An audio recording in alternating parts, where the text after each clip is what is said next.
Hey everyone, it's Erin. Welcome to my cozy little corner of YouTube. We are going to be talking about reinventing yourself after heartbreak. Now, you might be watching this video and be wondering, where the heck do I go after a divorce or heartbreak? What do I do? I don't know who I am anymore. Well, I'm going to provide some tips for you to help you on that journey of rediscovering yourself. And these are the tools that I used in order to move from heartbroken to empowered. First and foremost, when you leave a relationship, you are leaving an identity. Yes, you basically have to let that identity of yourself die. We are going to create a new identity, and that is redefining our goals and our values moving forward in our life. What do you want in this moment? What do you need? What do you want to achieve for yourself? Your goals and your values are going to change from what you wanted in that relationship to what you want now and what you see for yourself in the future. Looking at your life and how do I want to live it now? Because if you look back on the relationship that you had and did a bit of a review, not necessarily looking at all the negative parts of it, but really looking at, how do I want to live my life differently from this situation? How do I want to show up every day that is maybe different than how I showed up in this relationship? Is there anything that I can learn? Is there anything I can learn about partnership or relationship that I can take with me so that when I do get into another relationship, I will have those set of values and things that I'm looking for that are important to me? Because with every challenge that we have, it always gives us a lesson. And those lessons can now be new values and even boundaries. And where can you set those up in your life and in your next relationships that you have? Really take this time to evaluate and see what lessons you can take to the future. The next really important tool that I will share with you is finding an alter ego. Because let's face it, when you're going through divorce, you feel like utter crap. It's really hard to feel positive about what's going on around you because there's a lot of stuff that you're dealing with, not only mentally and emotionally, but you have so many things piling on top of each other that it's really hard to feel great. Now, you may be saying, what the heck? Am I in a comic book? No, no, my friend. This idea actually, there's many people who have studied this, but for me, it showed up in a situation where my girlfriend and I were going out for Halloween and we really wanted to dress up in character.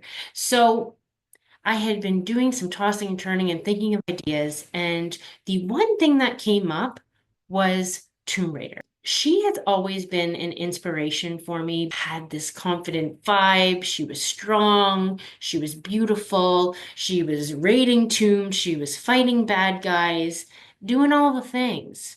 I was like, yep, I want to dress up like her this Halloween.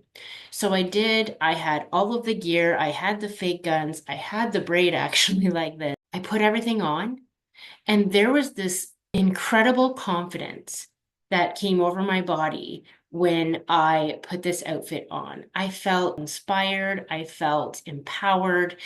And I asked myself, why can't I feel like this all the time? Why do I need to put on a costume in order to feel this in my everyday life? That's where the idea of the alter ego came to be in my life because I took these characteristics and attributes from Tomb Raider so that I can incorporate them in my everyday life. I use this a lot in situations where I felt lack of self-worth, or maybe I didn't feel the inner strength I needed to get through something, or an experience felt really tough.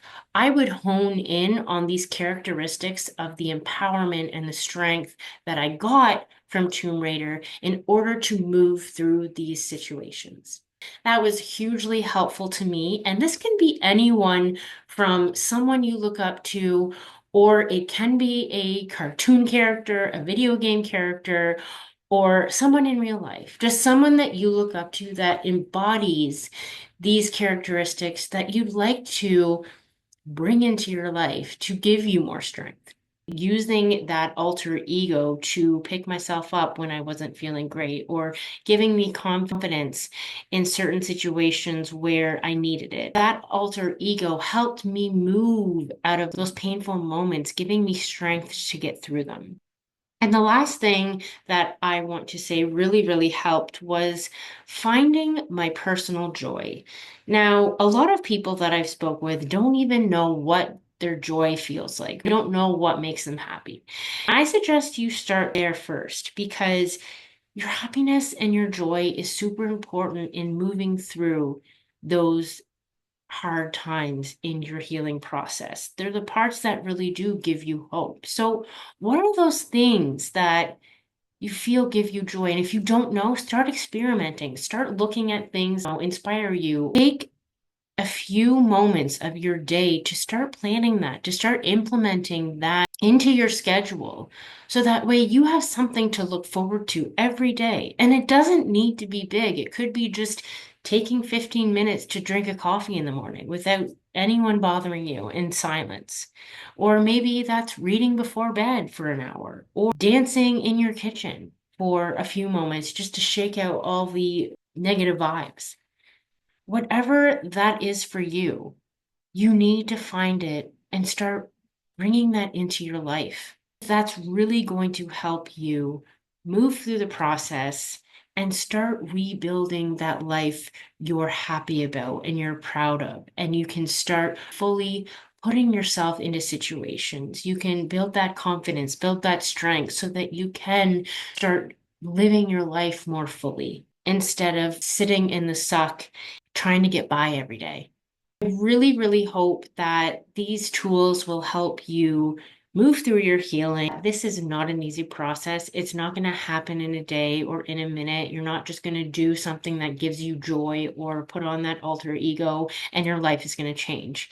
This is a consecutive process of daily steps toward feeling better. Even if they're a small step that make you feel good, that's all that matters. Give yourself some compassion, find yourself some joy, get yourself an alter ego, start taking care of you and living for yourself and giving yourself the best possible life you can. Because no matter what happened to you in your past or a couple months ago, that's a blip in your story, my friend. You are so worthy of so much more. You just need to realize and believe it. Now, if you resonated with this message, please like this video, subscribe to my channel. I do have a few freebies below that I'd love for you to check out. One of them is 101 self-love dates that you can take yourself on. I mean, 101, that's almost half a year of self-love dates that you can take yourself on that will help you explore who you are and what you like. And you can also book a call with me, and within 15 minutes, we can find your next best step on your journey to discovering yourself.